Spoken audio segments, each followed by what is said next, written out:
Buenos días. Vamos a comenzar la prédica para la Iglesia Bíblica El Camino de Córdoba, Argentina. Transmitimos la prédica luego de alabar por Zoom.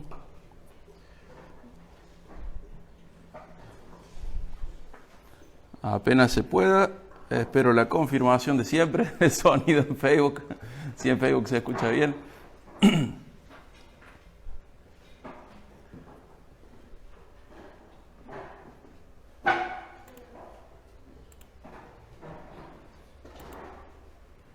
Mientras nos vamos conectando, recordamos una cosa. Estamos leyendo la primera carta de Pedro, estamos estudiando la primera carta de Pedro.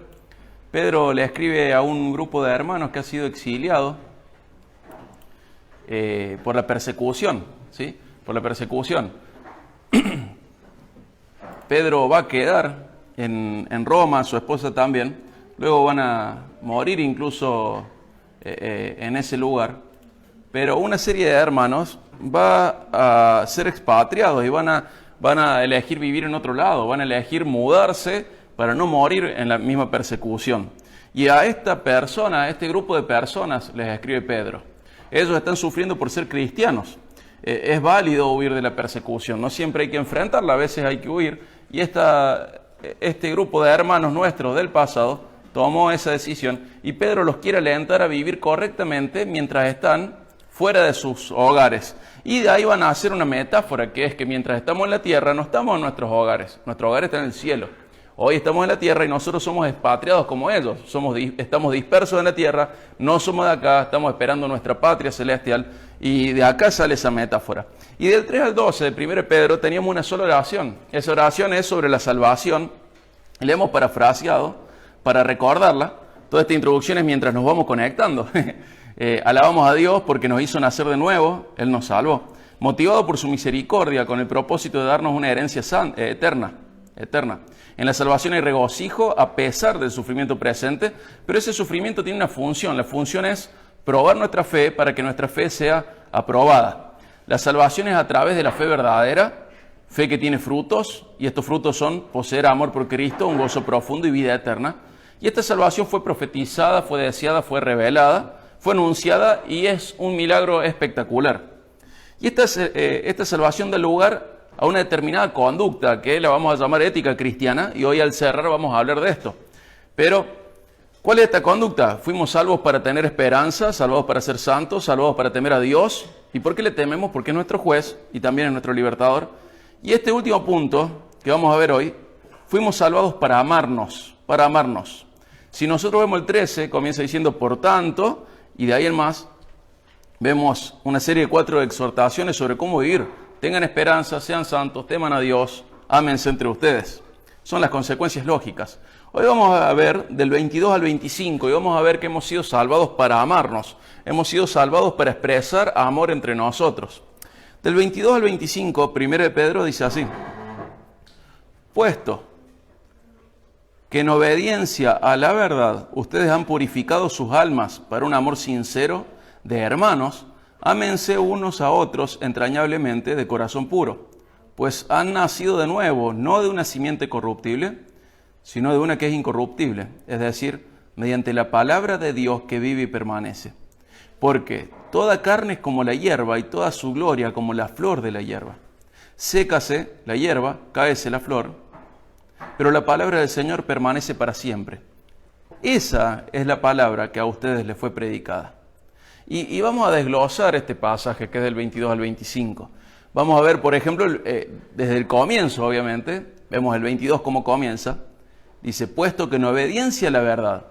¿Qué es esta obediencia a la verdad? Se está refiriendo al Evangelio de Jesús.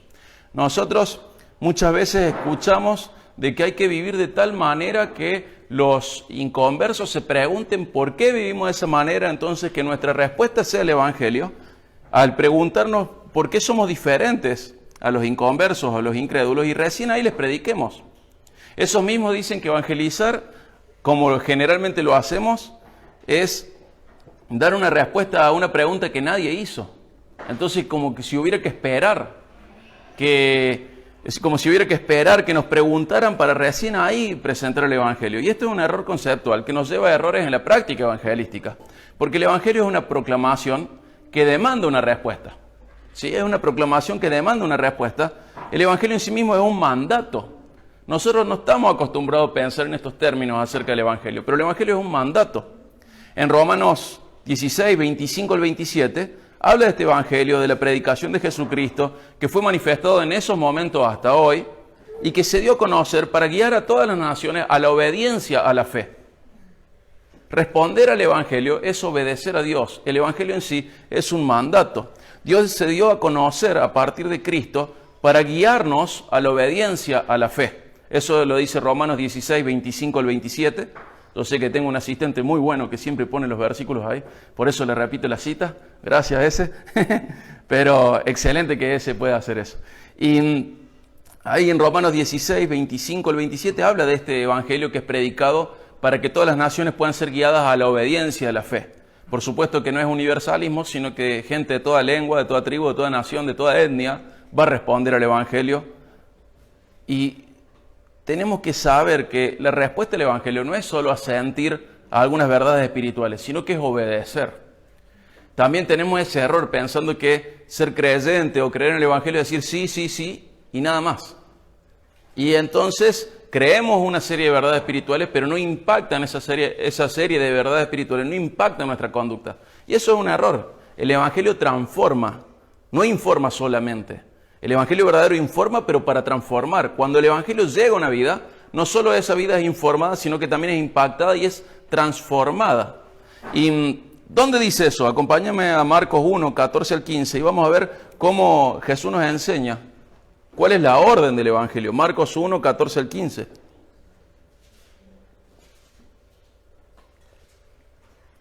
Marcos 1, 14 al 15. Nos muestra cómo Jesús va a iniciar su ministerio público.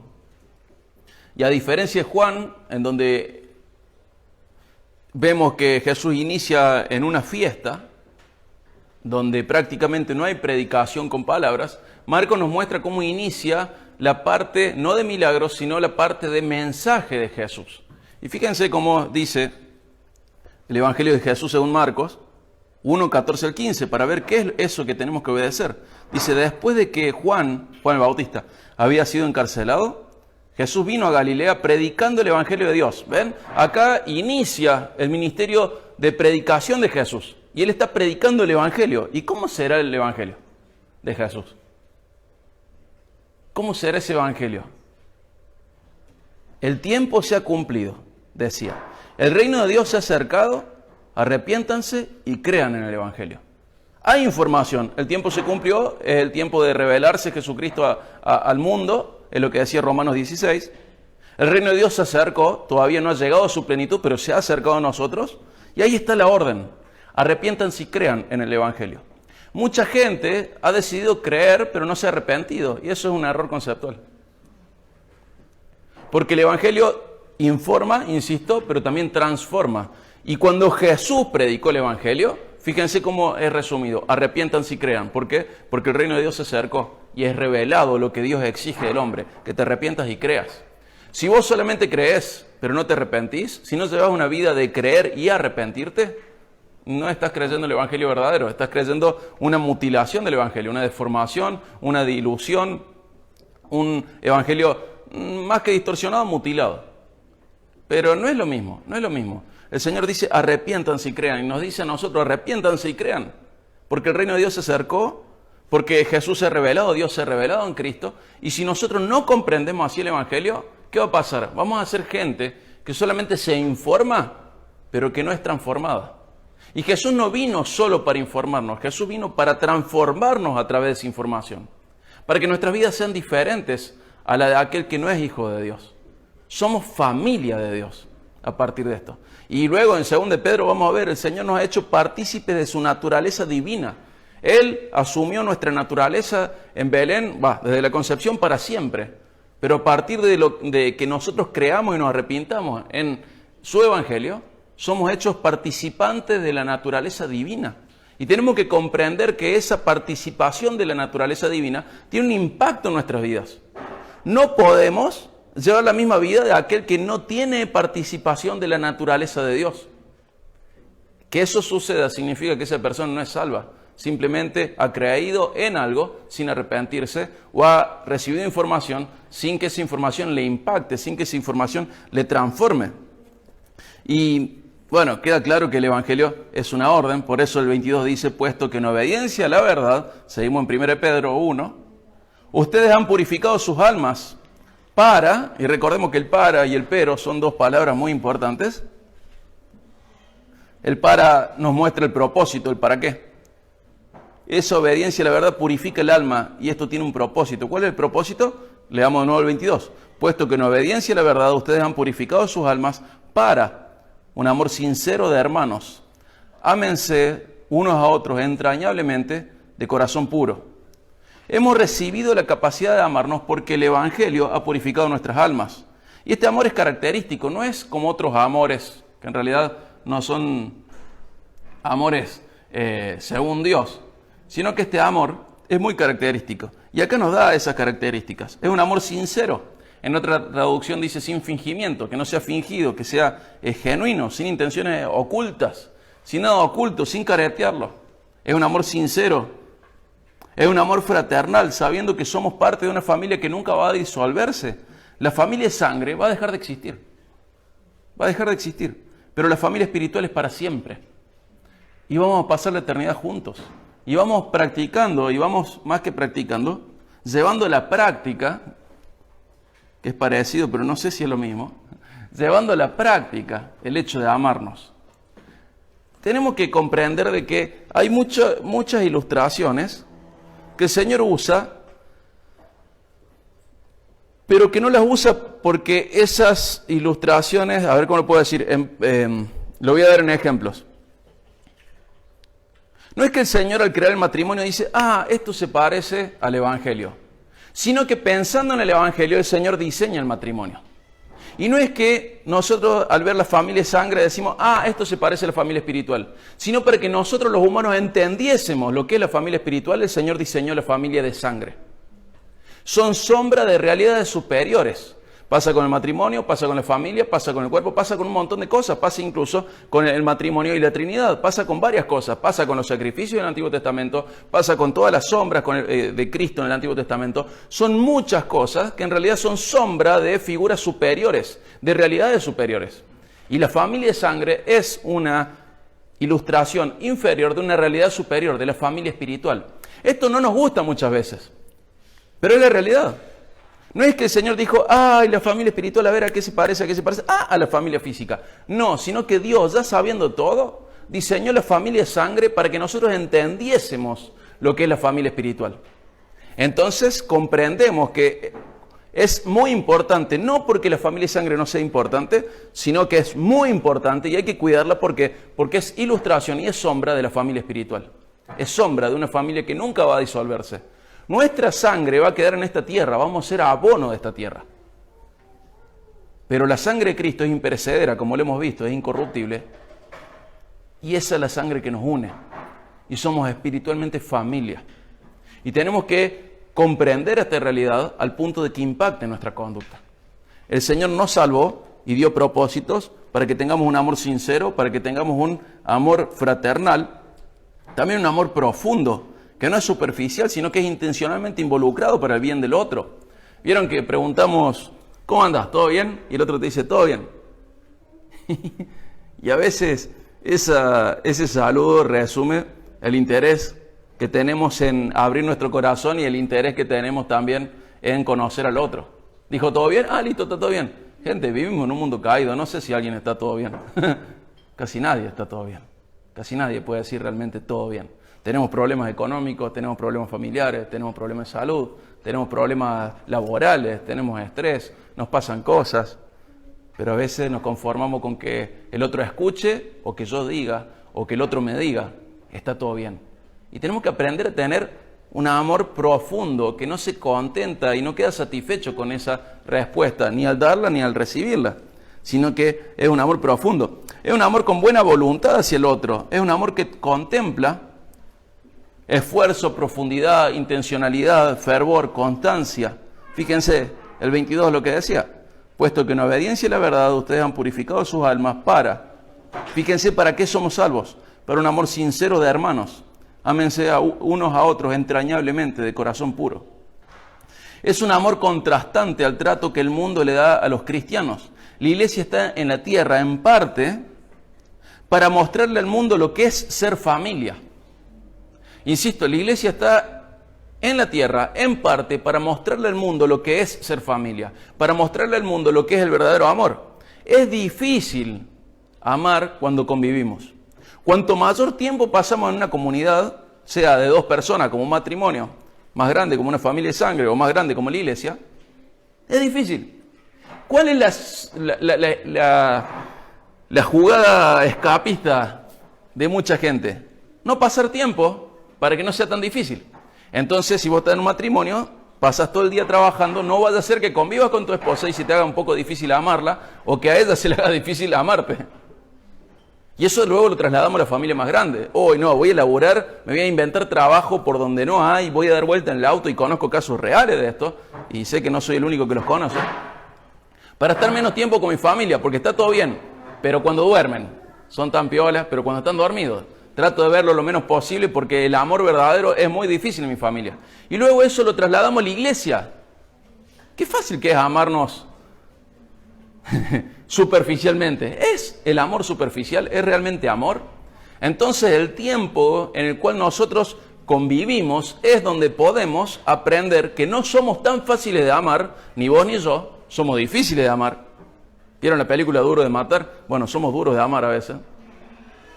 Y somos duros no solo de ser amados, sino de amar a otros. Y la convivencia nos va sanando eso. Por eso es tan importante que nosotros comprendamos que la iglesia está en parte en la tierra para expresar eso. De manera muy creativa. Pero si no comparto tiempo, es muy difícil que me amen y que yo ame. Que tengan sentimientos lindos, simpáticos, hasta ahí puede ser. Pero que realmente me amen y que yo pueda amar a una persona con la cual no comparto tiempo, es muy difícil. No sé cómo se pronuncia este nombre. Voy a hacer la prueba.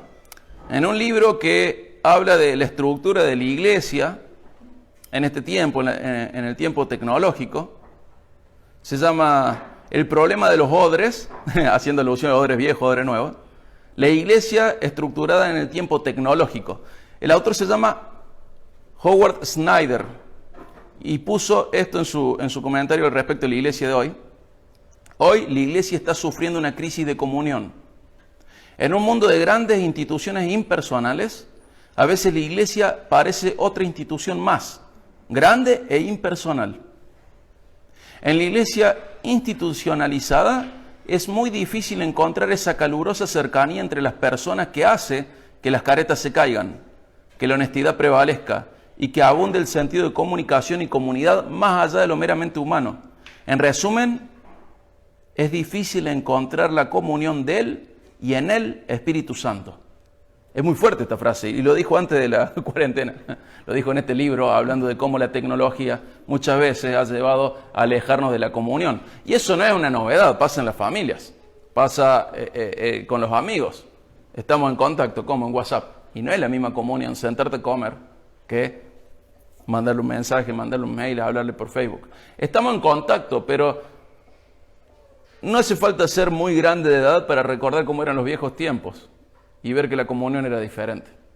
Y a veces la iglesia, que es una institución, no es solo una organización y un organismo, también es una institución porque está instituida, a veces se hace tan grande e impersonal que perdemos la comunión.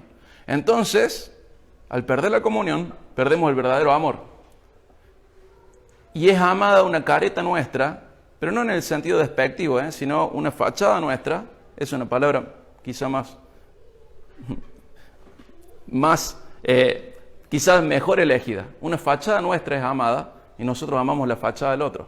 Porque no lo vemos resolver crisis, porque no lo vemos en un mal día, porque no lo vemos, ni vos te dejas ver cuando estás nervioso, cuando te pasó algo, sino que presenta una fachada, el otro presenta una fachada, esa fachada es socialmente más aceptable, y eso no es amor profundo. Y tenemos que cuidarnos mucho como iglesia. Sea que crezcamos en número o no crezcamos en número, tenemos que cuidarnos mucho de que sea una iglesia de fachadas. Porque las fachadas son fáciles de amar. Lo que es difícil de amar lo que realmente soy. Y ustedes lo saben, porque pasamos tiempo juntos. Somos difíciles de amar. Pero el Señor nos salvó para amarnos de verdad. Y tenemos que cuidar que la iglesia nunca pierda este rasgo de amarse, porque perderlo sería perder parte de la ética cristiana. Somos nosotros los que tenemos que preocuparnos y ocuparnos en amar como corresponde. Tenemos que preocuparnos y ocuparnos de amar como corresponde. A mí me encanta, por ejemplo, hay dos familias en la iglesia, una está en construcción y la otra está haciendo todo lo posible por acompañarlos y ayudarlos. Y eso es amor. Eso es amor.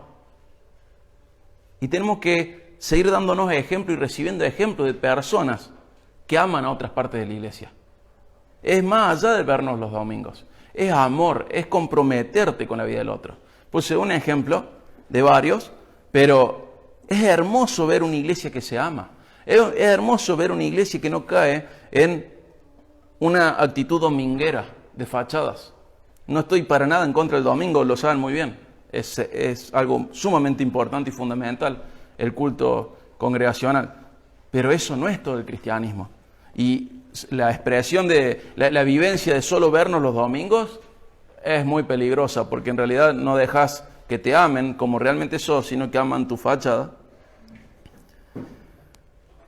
Y no amas a otros como realmente son, sino que amas la fachada. Y todos somos espirituales el domingo a la mañana, o en un campamento, o en un congreso.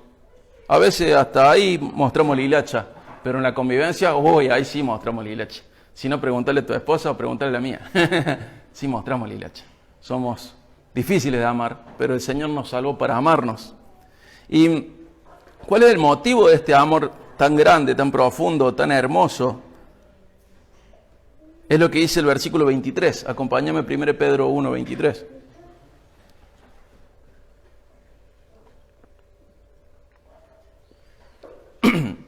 Prácticamente el motivo de este amor es la salvación, la regeneración, el nuevo nacimiento.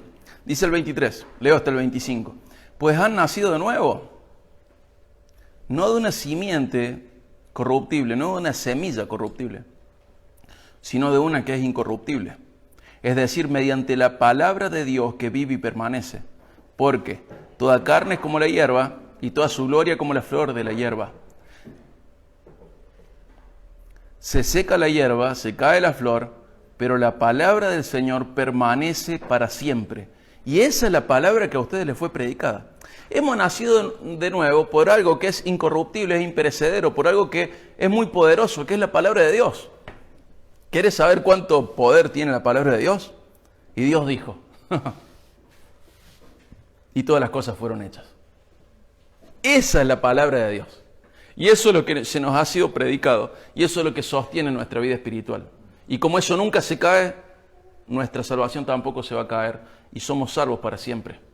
Eso es lo que dice, por ejemplo, 2 Corintios 4:6. Pues Dios que dijo, de las tinieblas resplandecerá luz, es el que ha resplandecido en nuestros corazones para iluminación del conocimiento de la gloria de Dios en el rostro de Cristo.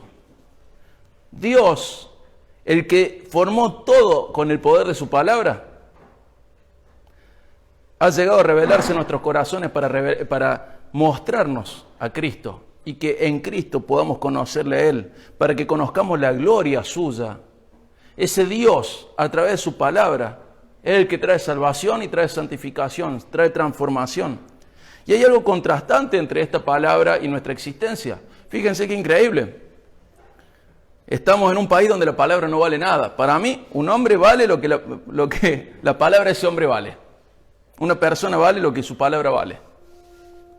Pero fíjense lo que es nuestro país. Podés estar en los puestos más honorables de la nación y tu palabra no vale de nada. Porque no existe el compromiso de la palabra. Es un país que ha caído muy bajo moralmente. Y este es un ejemplo nomás de la inmoralidad del país. Que la palabra no valga. Que la palabra no valga. Pero fíjense qué loco.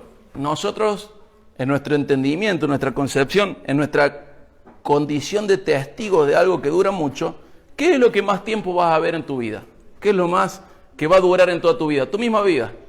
No vas a ver a nada que dure más que tu vida. Porque vos podés ver las montañas y sabés que están delante de vos y sabés que van a estar después de vos. Pero en realidad, vos has sido testigo solo de tu vida. Lo más largo de lo cual vos vas a ser testigo durante toda tu vida es de tu propia vida. Tus padres van a fallecer, tu esposo o esposa va a fallecer, la gente que está alrededor tuyo va a fallecer, vos vas a fallecer. Pero vos sos testigo o sea, tu condición de testigo sobre algo, de lo más largo que hay, tu condición de testigo más larga es frente a tu propia vida. Desde que naciste hasta que moriste la vas a estar viendo, vas a estar viviendo. Sos testigo de tu vida. Eso es lo más imperecedero según tu condición de testigo. ¿Y qué dice Pedro citando a Isaías 40 y al Salmo 103? Somos como una florcita del campo, de las sierras. Nace y se seca, no está más.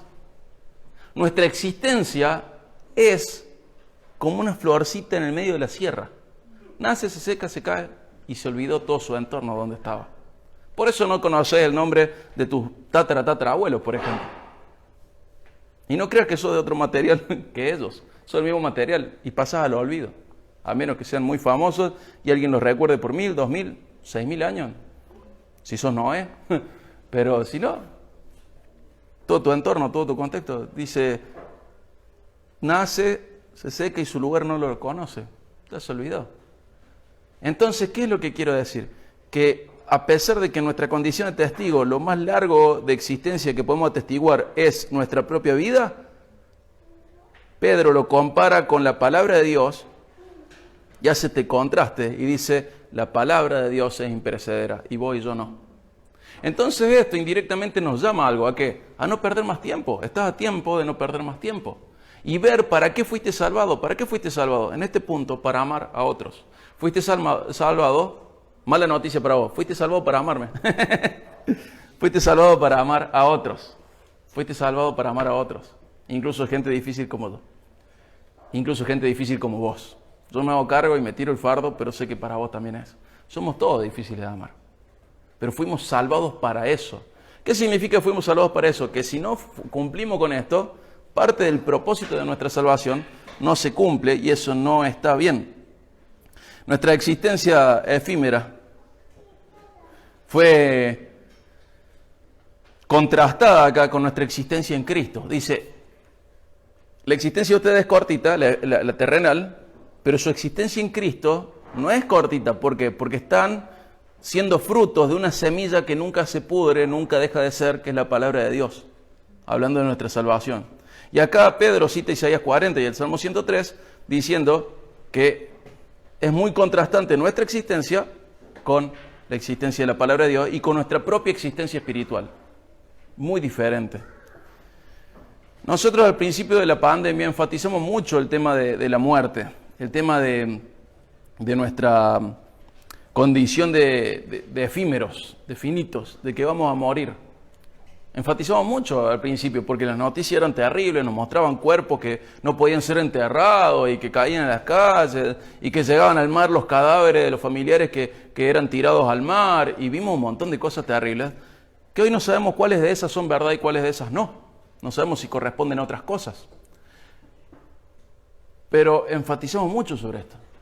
Y si los medios nos mintieron o no, en parte lo sabemos, en parte no, pero no quite el hecho de que somos mortales físicamente.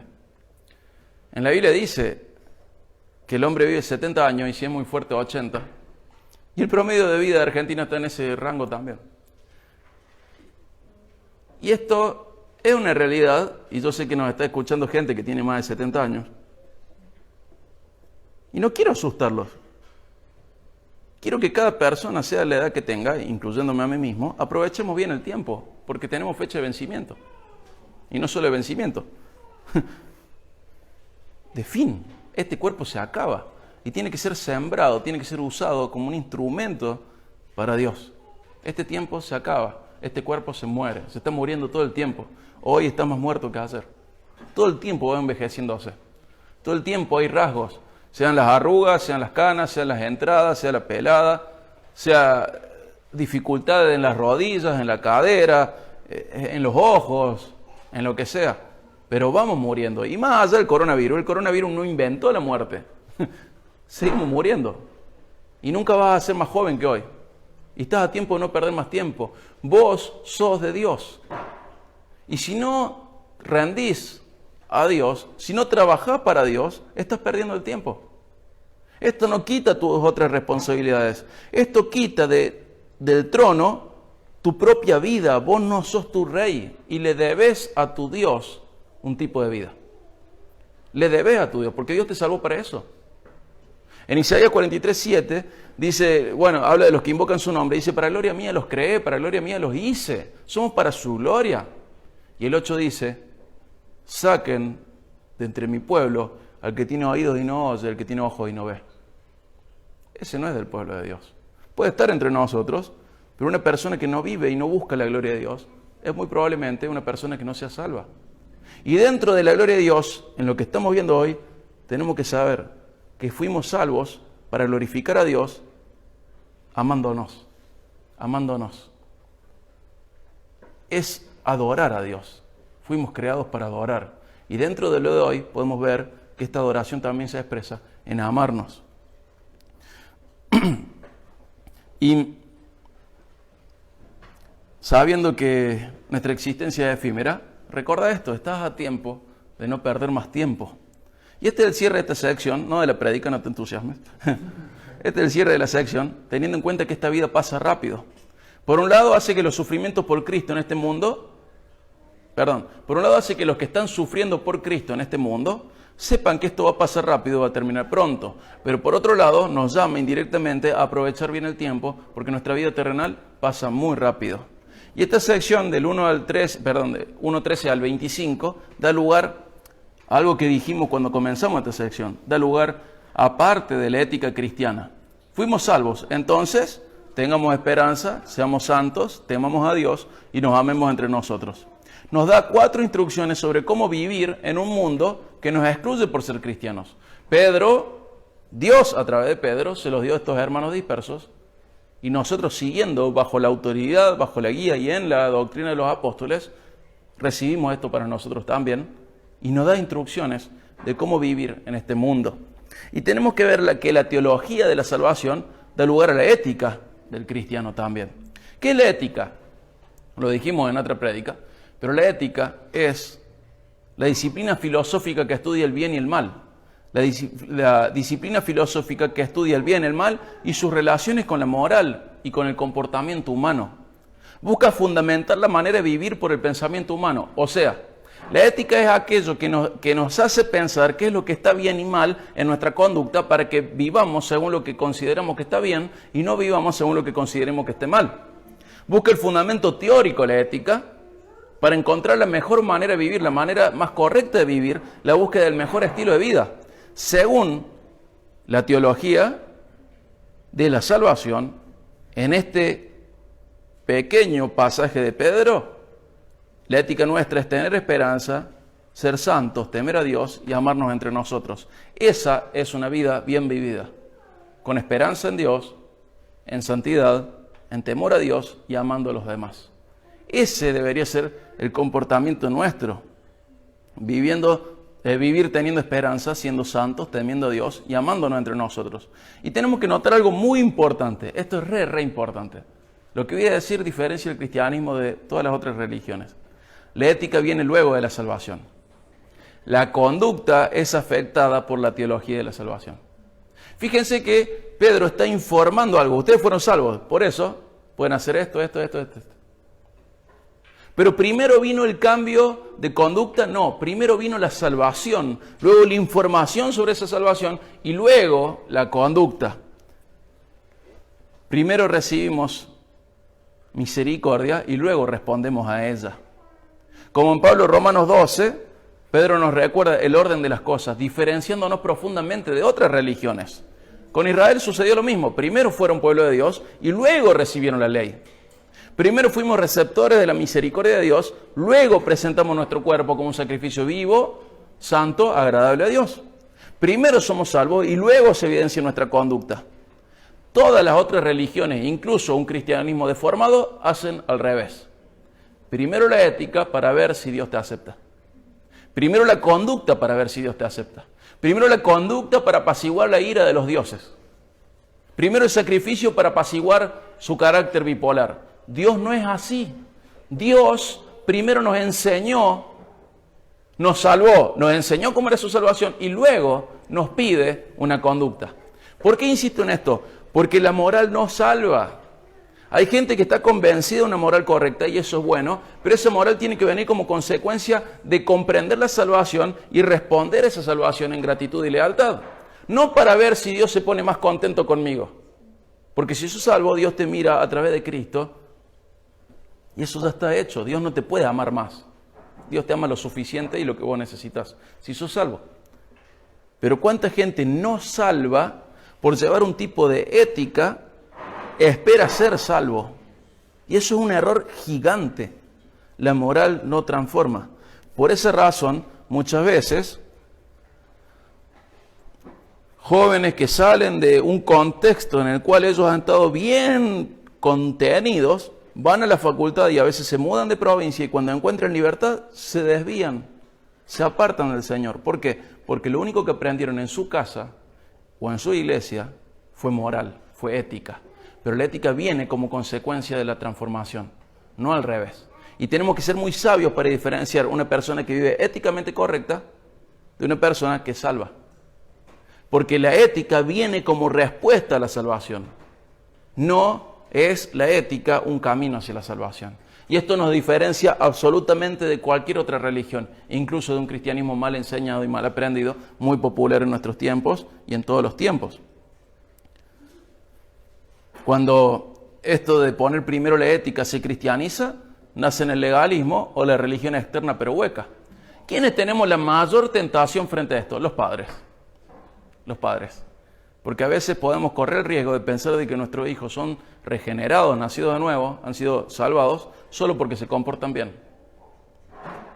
Y los padres tenemos que tener un especial cuidado para ver si ese comportamiento nace de una transformación y de un entendimiento de la salvación, o si ese comportamiento nace simplemente porque están contenidos en una jaula donde no se pueden comportar de otra manera. No se pueden comportar de otra manera. Entonces tenemos que, los padres y los maestros, tener este especial cuidado. Nosotros no somos como el resto de las religiones. En nuestra religión, primero Dios nos acepta en Cristo, Efesios 1:6, y luego respondemos en gratitud expresada en obediencia y lealtad en una conducta según la ética cristiana. Otro apellido en inglés, que tampoco sé pronunciar, Scott McKnight, en su comentario sobre 1 Pedro, dice: la ética, pues, es una parte de la teología, no algo que añadimos a la teología en momentos en los que urge algo de práctica. Las decisiones éticas, de hecho, son extensiones lógicas de la teología. Sin una teología sólida, es decir, una que refleje el carácter y las acciones de Dios, no hay fundamento para la ética. Si ésta no se fundamenta en la teología cristiana, no es más que una opción más en nuestro ambiente pluralista, arrojada a los vientos de los cambios culturales. ¿Qué es lo que está diciendo? Que el comportamiento cristiano tiene que nacer del entendimiento de la salvación. Por eso insistimos tanto en explicar la salvación, porque de ahí tiene que venir la información que trae transformación. Primero, porque uno recibe la salvación, y segundo, porque tiene que responder a esa salvación. Tenemos que cuidarnos mucho, porque si no es así, simplemente es una filosofía de vida igual de valiosa que cualquier otra. Es como el budismo, o como cualquier otra cosa, el confucianismo, lo que sea. Pero no somos una filosofía, o somos más que una filosofía. El cristianismo es la religión verdadera. El cristianismo es la religión de la relación con Dios. Entonces, Dios nos ha regalado una vida nueva, y esa vida no es para la que vivamos como a nosotros se nos ocurre, excepto el domingo, sino como Él quiere. Y la conducta cristiana se desprende del valor que le da a la salvación cada individuo. Lo digo de nuevo. La conducta cristiana se desprende del valor que cada individuo le da a la salvación. ¿Sabes cuánto valoras tu salvación? Se va a ver en cómo trabajas, se va a ver en tu vocabulario, se va a ver en tu trato con los demás, se va a ver en tu conducta. Se va a ver en tu conducta cuánto valoras la salvación. Pero si vos estás contemplando la salvación, si estás contemplando a Cristo una y otra vez, si vos estás pendiente del Evangelio todos los días, no como algo que fue para un día en una oración cuando eras chiquito, sino algo que todos los días afecta a tu vida, tu ética, tu entendimiento de lo que es el buen vivir, el correcto vivir, va modificándose. Según tu entendimiento de la salvación va a ser tu conducta. laboral, familiar, matrimonial, tu vocabulario, según tu entendimiento de la salvación. Porque cuando vos vas comprendiendo la grandeza del amor de Dios, la profundidad del amor de Dios, la profundidad de tu pecado, la vileza personal, vas valorando más su amor y vas valorando más su salvación. Entonces cada día nace más fervientemente un deseo en vos de ser leal a este Dios que te ama a pesar de lo que sos. En que siendo un pecador, Cristo murió por vos. De nuevo, Romanos 5:8, que lo estamos repitiendo mucho porque estamos hablando mucho de la salvación. Pero tu entendimiento de la salvación impacta tu conducta del día a día. Entonces, cuando vos ves una vida que se da licencias, en donde en su trabajo estafa, en donde su lengua falta la verdad, o sobran las palabras, o hay malas palabras, o en donde vos ves un hogar que es según un rey que no es Cristo, sino según cómo es el concepto de vida de un varón o de una mujer y no según lo que Dios pide de una familia, vos ves una persona que no valora la salvación. Entonces, te puedo llamar a dos cosas. Por un lado, valorar la salvación. Por otro lado, ¿sos salvo? Porque puede ser señal de dos cosas. De que no la valores a la salvación, pero también puede ser señal de que no seas salvo y solo te has esforzado toda tu vida por lograr una ética cristiana sin que haya una transformación en tu vida. No has comprendido la salvación, no te has arrepentido, solo has creído. No has comprendido lo que es el Evangelio. No te has rendido a Dios. No has dejado la corona tuya a los pies de Cristo. Sino que querés seguir siendo el rey, pero a veces le prestaba un ratito a nivel de fachada el trono a Dios. Pero querés seguir siendo vos el rey. Por eso te das las licencias que vos te das en tu vocabulario, en tu vida matrimonial, en tu vida laboral, porque querés seguir siendo el rey. Entonces, tenemos que abrir los ojos y ver si estamos valorando poco la salvación o si prácticamente no somos creyentes. Te diría, muéstrame el código de conducta que tienes y te diré qué entiendes por salvación eterna. Porque la salvación eterna, nuestro entendimiento de salvación eterna, impacta en nuestro código de conducta. ¿Qué es lo que está bien y qué es lo que está mal? Ahí de nuevo, Scott McKnight, en su comentario sobre 1 Pedro, da como una serie de conceptos o de preguntas para entender qué está bien y qué está mal. Y dice, entender nuestro presente a la luz de nuestro futuro tiene un impacto en la forma en la que planificamos nuestras vidas. No se refiere a los proyectos grandes, sino al día a día, a la agenda. Entender nuestro presente a la luz de la salvación eterna que vamos a recibir y que va a ser consumada, tiene un impacto en nuestro día a día. Y pone 3 preguntas, una triada analítica respecto de cómo vivir, sobre cómo distinguir entre lo bueno y lo malo. Son 3 preguntas claves. 1, ¿se ajusta al carácter de Dios? O sea, ¿esto qué voy a hacer? ¿Está llevándome a reflejar bien el carácter de Dios? ¿Le estoy ofendiendo? ¿Le estoy representando mal? Esa es la primera pregunta. ¿Se ajusta al carácter de Dios? 2, ¿esto que voy a hacer, como planifico mi día a día o lo que hago, es el resultado natural de una vida que se ha beneficiado de la salvación de Dios? O sea, esto que vos vas a hacer, esto que vas a decir, esto que vas a elegir, ¿es lo lógico por la salvación que has recibido? ¿Es así? 3, ¿sobrevivirá al escrutinio de Dios en el día final cuando nos permita comparecer ante su gloriosa presencia? Estas son 3 preguntas básicas para saber si algo está bien o está mal, según la ética cristiana. 1, ¿se ajusta al carácter de Dios? 2, ¿es el resultado natural de una vida que ha sido beneficiada por la salvación de Dios? 3, cuando Dios nos juzgue, ¿va a ver esto como bueno o malo? Esta, según este comentarista McKnight, es una tríada de cosas que nos ayudan a comprender qué es lo que está bien y qué es lo que está mal. Y en lo personal, alabo a Dios porque algunos de ustedes tienen un concepto hermoso de la salvación divina. ¿Y dónde lo veo? En su conducta, en sus decisiones, en sus prohibiciones que se dan a sí mismos a beneficio de otro, cuando se brindan a otro. Entonces yo veo parte de la vida de la congregación y veo que algunos comprenden muy bien la salvación divina. Y se puede ver en sus conductas, en su día a día, en sus prioridades, porque han comprendido bien la salvación de Dios, la están valorando. Agradezco a esas personas por darme ejemplo, porque yo lo necesito ese ejemplo. Y todos necesitamos que ese ejemplo sea visto. Y mi oración de hoy, al cerrar, ahora que estoy por finalizar, es que seamos todos ejemplos de gente que tiene una buena ética cristiana. Y eso se desprende de nuestro entendimiento de la salvación. Yo ahora voy a orar por esto, pero te invito en tu casa a que ores y te hagas una pregunta doble. ¿Estás valorando la salvación? ¿Sos salvo? Porque eso se ve en tu conducta, como respuesta a la salvación. No para ver si la ganas, no para ver si Dios te aprueba. Porque los que somos hijos de Dios hemos sido aceptados en Cristo. Pero el que no es hijo de Dios todavía está buscando ganarse el favor de Dios para salvación. Entonces, vamos a orar. Te invito a orar en tu casa, que revises tu salvación, que revises tu ética. Y acá vamos a agradecer por los ejemplos que tenemos de gente que comprende bien la salvación y rogar para que todos cada día comprendamos mejor esta salvación. Dios te bendiga y sea de bendición para vos la palabra de Dios.